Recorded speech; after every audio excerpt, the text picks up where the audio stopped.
Hey guys, what's going on? Sharp thinking here. So I made a trip out to River's Edge Cutlery in the suburbs, I would say, of Columbus, Ohio, and I found something that actually caught my eye, which a lot of things don't these days. But this kind of took me back to 2010, which is when this knife came out. And yeah, as soon as I saw it, I knew I had to have it. So this is a Kershaw. Like I said, this is way back from 2010, and I'm not going to show the back of the box, but here it is with all of the paperwork and even the bag and box. This guy's pretty cool. So this is a Breakout 7000, I believe is the number. Let me just confirm that. 7000. Yep, 7000. Now, this is fucking awesome. I've always wanted one of these. I was too young to buy one when they came out. But now, obviously, the automatic knife laws are different, and you can just waltz in and get one. Before, you had to kind of prove law enforcement or active duty involvement of some kind to get these shipped to your house. But nowadays, you just kind of buy them. And I think that's really cool. I love this thing. So it is a 3.5-inch blade. It has that classic Kershaw clip. Nice aluminum scales. It weighs next to nothing. It's, I think, 2.4 ounces or 2.6 ounces, 14C28N. And, man, just the lines of this are so clean. You guys know I'm huge on knives that have very classic and functional lines to them. And I think this is going to be a great EDC, especially with how thin it is and how nicely ground the blade is. It's very thin behind the edge. It's a hollow grind too, which is my preferred. Yeah, I was so excited to see this guy sitting there on the shelf. What else can I say about this? So originally, I think it came out in 3 different colors.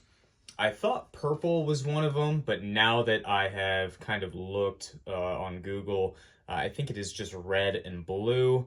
It came in a black blade as well, and serrated, or non-serrated, as you see here.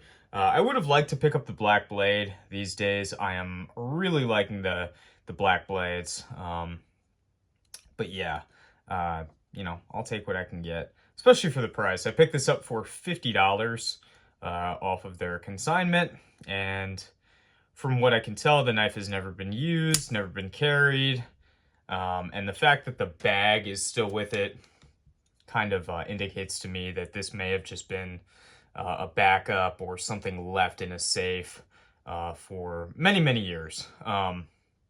But yeah, wow. This guy kicks, and I wish that they would bring models back. For some reason, Kershaw is very, very resistant to,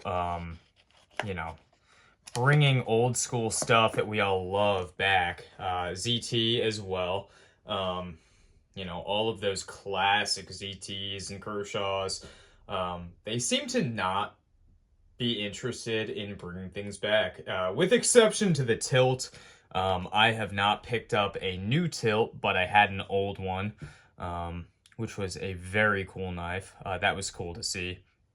But these were relatively inexpensive when they came out. So this would have been $100 MSRP, and from what I understand, they actually sold for around $70, which would have made this one of the better deals for an automatic knife at that time. And it kind of makes me think, what if they brought this back, maybe increased the pivot screw size, because, it's a T6 on a massive pivot. I mean, this could house theoretically, I mean, a T30, you know, not that you would actually do that, but if they modernize the knife, maybe change this button, which is quite unusual. I apologize for my hands being dirty. It is actually tattooed, essentially tattooed on. I've been doing a lot of boilers at work, and they are fucking filthy. But yeah, the button sticks out a lot. I would like to see that recessed, but it is very easy to actuate, and the knife fires very, very hard. Man, what else can I say about this? Just imagine this coming back in aluminum scales, maybe change the pattern, do something else. Magna cut blade. I mean, you know, say it's priced at 150. I'd do that. I don't know. If it had the same grind, I would definitely do it. It's, you know, a great EDC shape. The handle is very comfortable, no jimping or anything like that. It's just everything I could want in a little automatic EDC. It's very similar in ergonomics to the TR3 from ProTech, which I've had. I think I just had one of those, actually, now that I think about it. But that's also a great knife, but much more expensive than this. So, you know, is it really that comparable? I would say no. All of the Kershaw automatics tend to be relatively inexpensive, which, you know, I never understood why a simple out the side automatic such as this would even be $200 to $300, but they've always been in that range. But yeah, I was just excited to pick this guy up yesterday, and I wanted to make a video on it because I've been kind of MIA. I've been really busy training, working, you know, family stuff.